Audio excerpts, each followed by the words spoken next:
Je suis avocat. J'étais longtemps en politique, y compris à titre de ministre de l'Environnement du Québec pendant 3 ans, chef de l'opposition officielle à Ottawa. Et après mon départ de la politique, j'ai enseigné l'environnement et le développement durable à l'Université de Montréal. Une des choses la plus intéressante que j'ai constatée, et dans mon travail comme ministre de l'Environnement et dans mes études antérieures, c'est que c'est bien beau d'avoir des lois et des règlements en environnement, mais encore faut-il savoir les appliquer. L'application des lois, ça c'est une chose essentielle. Sans ça, tout le reste, c'est juste des vœux pieux.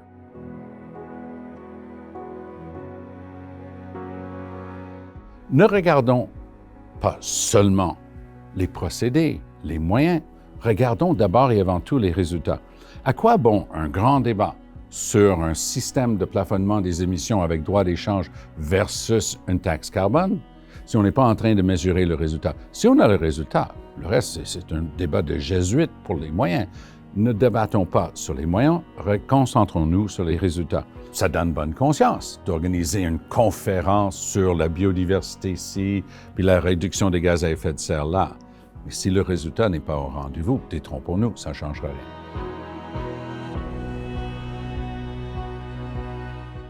En fait, il y a un paradoxe, mais on va être bousculé autrement, plus sérieusement, par les changements climatiques que par les changements qu'il faut imposer pour réduire les gaz à effet de serre.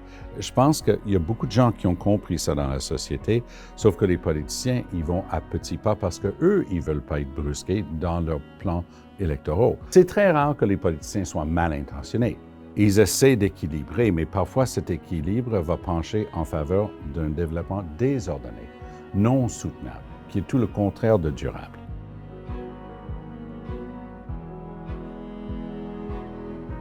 Les gens m'en veulent presque lorsque je dis toujours que je suis optimiste.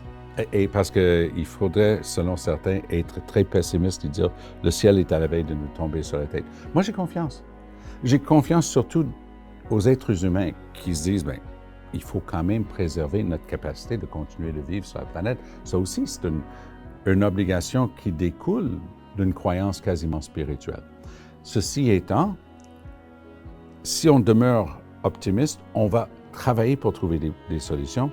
Si on est strictement pessimiste et on regarde ça seulement de ce côté-là, très difficile de croire qu'on va s'en sortir. On sera peut-être moins apte et moins prompt à trouver des solutions ou du moins participer à trouver des solutions.